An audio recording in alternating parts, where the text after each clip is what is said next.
My name is Dr. Brandon Gough. I'm an orthopedic surgeon that specializes in minimally invasive hip and knee replacement surgery.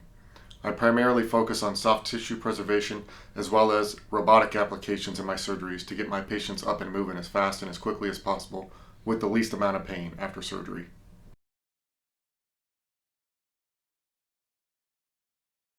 You know when it's time to consider hip replacement surgery when your hip is affecting your quality of life.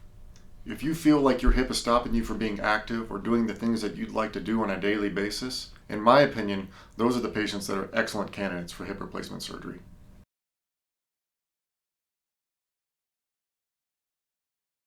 I would consider the best implants to be something that's made out of titanium and a ceramic ball that articulates with a plastic liner.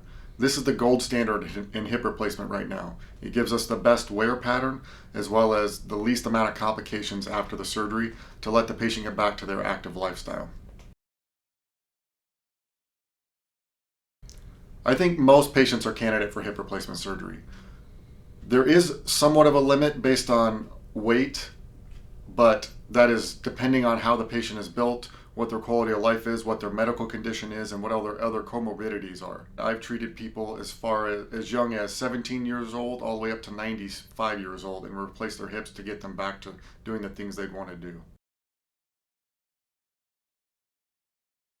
After hip replacement surgery using the direct superior approach, I give patients really no restrictions at all. The approach is so minimally invasive and muscle sparing that we're able to really minimize the patient's complications after the surgery.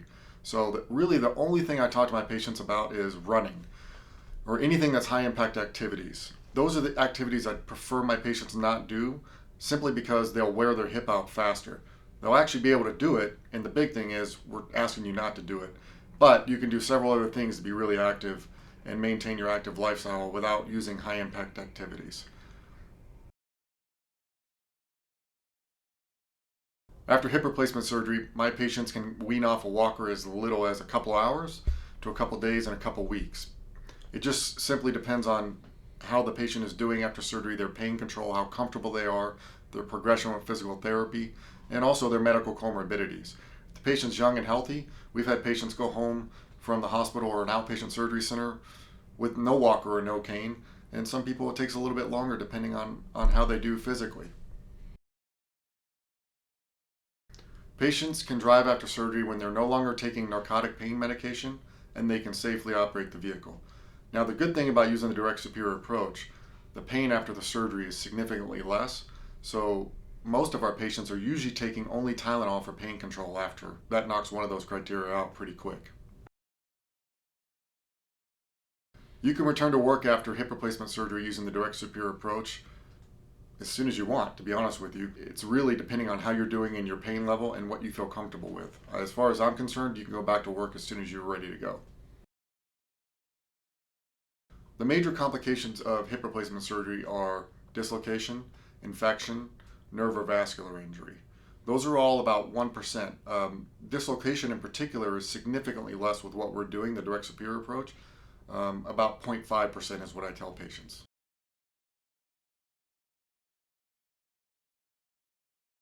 The direct superior approach is a minimally invasive posterior-based procedure that was developed by a surgeon in Palm Springs, California. Myself and one other surgeon, one of the first surgeons here in the country that learned the procedure, and we are one of the original pioneers of the procedure. What we're doing is we're making a smaller incision on the posterior aspect of the patient's hip that does not violate most of the musculature in the hip. Instead of cutting all the muscles like we used to, we leave them all attached. And so what this allows is patients are able to actually go home within a couple hours of surgery. When I was in training doing the traditional posterior approach, patients were staying in the hospital 4 to 5 nights. They were having IV pain medication. They were on narcotics for quite a long time after surgery. And now, because of this procedure, we're seeing patients recover with minimal to no narcotics and get back to their lifestyle in a much quicker fashion. Both the anterior and direct superior approaches are minimally invasive muscle sparing procedures. The main difference is mostly where the incision is placed.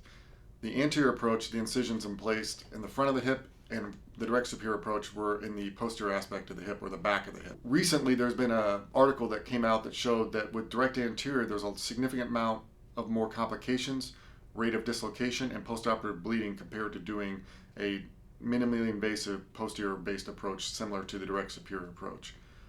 So the biggest difference is where the incision is placed. Other than that, the implants used are all the exact same, and it's just surgeon's preference.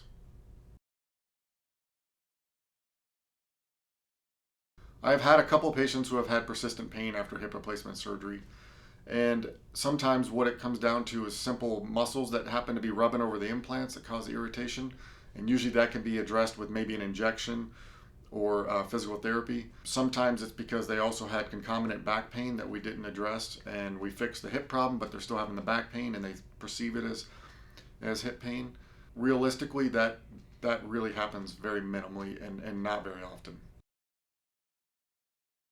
I'm a consultant for Stryker Orthopedics, so my big thing that I work with them on is, number one, I teach surgeons how to do the direct superior approach. So if somebody, say there was a surgeon in Nebraska that wanted to learn this procedure, they can fly out here to Phoenix and they can watch me do the procedure, and I can certify them in the procedure. I can also fly to their hospital and train them and do surgeries in their hospital, so under my guidance, to make sure that they're doing it the appropriate way.